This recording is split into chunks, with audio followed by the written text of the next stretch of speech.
Going to talk about removing the center console in this Mondeo Mk3. It's a little confusing when you first look at it. It's not immediately obvious how you'd start going about it. This is a pre-facelift 2002 Mondeo, by the way. Facelift versions are slightly different. In my case, I needed to replace the bulbs in the heater control unit, so that's what I'm doing here. So I'll just walk you through the process.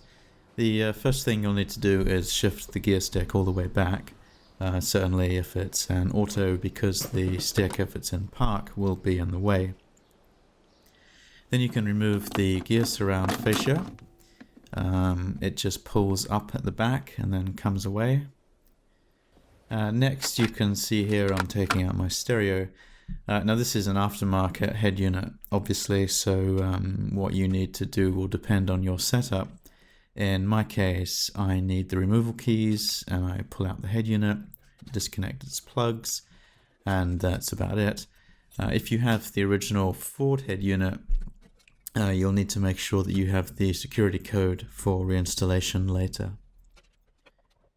Okay, the first non-obvious bit is getting to the screws, and there are two at the top, behind the top buttons, which you take out. So you need a flat blade, and if you carefully push it in the gap, either at the top or the bottom, you can lever the button assembly out as shown. You want to be careful with the blade on the console surface lest you damage it, but these are just clipped in and they come out quite easily.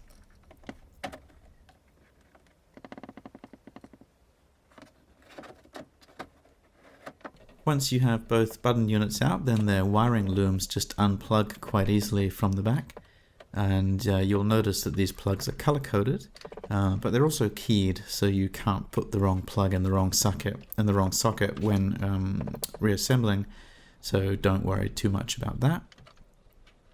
And once you've removed those button units, there's another pair of screws where the head unit lives. So back to that area, you can see I'm removing the DIN adapter bits here, which again may vary for you. And once you've got all that clear, you'll be able to reach inside and push out the boot release button unit, same as the top buttons, and unplug that. Now we can access all 6 screws. So there are 2 at the top where the buttons were, and then another 2 in the middle where the head unit was. These 2 are positioned laterally, and then there are the final 2 at the bottom underneath everything. So you will need a pozidriv screwdriver. Go ahead and undo and remove those screws. The top ones come out quite easily. The middle ones, because they're mounted sideways, you'll need a screwdriver that's not too long, as it needs to fit entirely inside the head unit space. Make very sure not to drop these screws down inside the dash, by the way, as you definitely do not want to be trying to retrieve it from anywhere down in there. And finally, the bottom 2 screws. These ones are by far the trickiest aspect of this job. They're hard to access, and they're difficult to keep from falling down into the console. Now, I'm using here a longer drive magnetic screwdriver, and I'm trying to recover them like that. But in my case, they both just fell off the driver and I had to go on a recovery exercise. So if you need to do the same thing, then you'll need to pull off the side panels on the lower console, as shown here with them removed. That's pretty easy. There's just a single screw at the front and then they just pull off. I'll show you putting them back on at the end. Okay, now you can pull the center console out. Once its screws are removed, then it's just held in place with clips. So you can grab it using the holes at the top where the buttons went and then give it a good tug outward. And then you need to clear the plastic tabs at the bottom. Just lift them up and out until it's clear of the metal framing around there.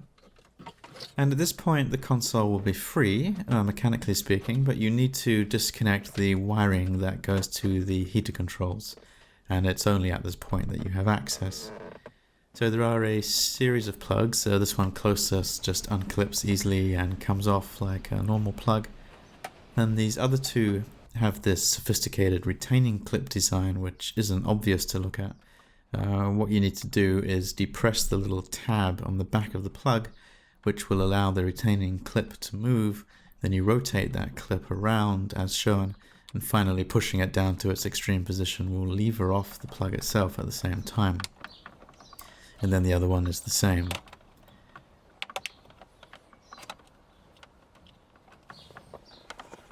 Final thing, you need to unplug the clock. Again, this is an easy plug which just unclips. Obviously the clock will stop working at this point, so you will need to set the time when you put it all back together later.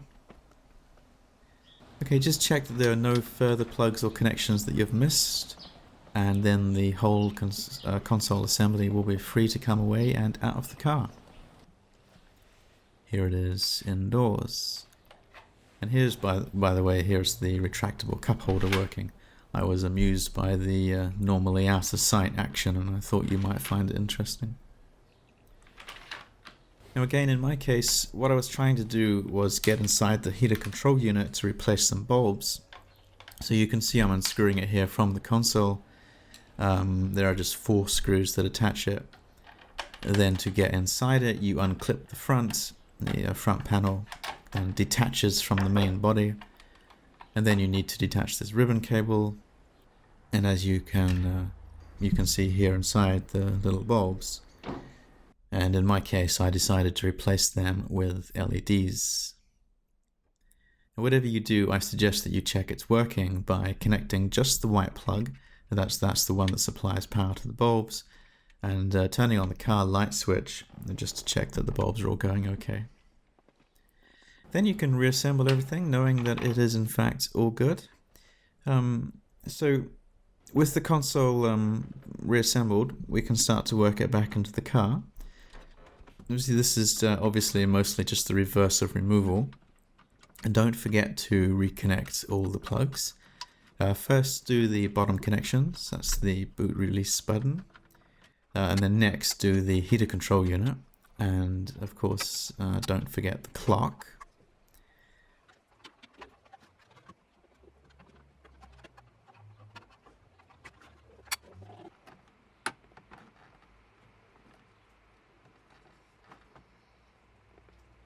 And then you can't reconnect the buttons yet because you need access for the screws, but you should feed through the plugs because otherwise you'll have a bad time trying to retrieve them.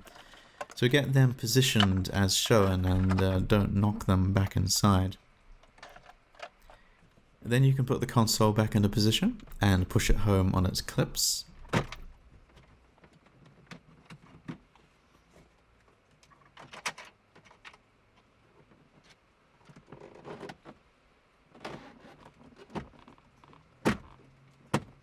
And then you need to do the screws. The top ones are easy, obviously. I'll just say make an effort not to drop them inside the dash, as it would actually be easy to do. And if you do, you'll have to pull the whole thing out again, so you don't want to do that.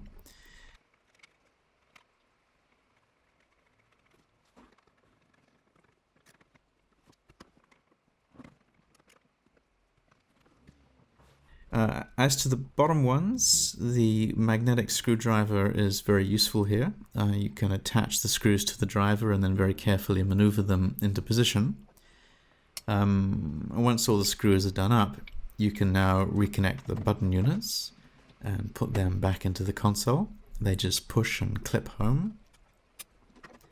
And at this point, by the way, it would be a good idea to test the electronics, the button functions, plus the heater control stuff. Just make sure that you haven't forgotten anything. Then the next step is reinstalling the stereo. Again, in my case, this is an aftermarket setup with a custom-made DIN adapter. So you just need to do whatever you need to do. And again, you'll need to enter the security code if it's a Ford unit.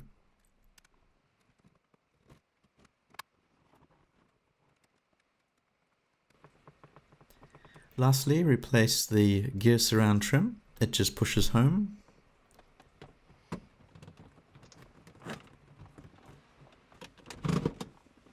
And here's a shot of the left side console trim being replaced. So it just clips home along the top edges. And then there is a single screw at the far front. And that's it. Alright, and we're done here. I hope that was useful. Have fun.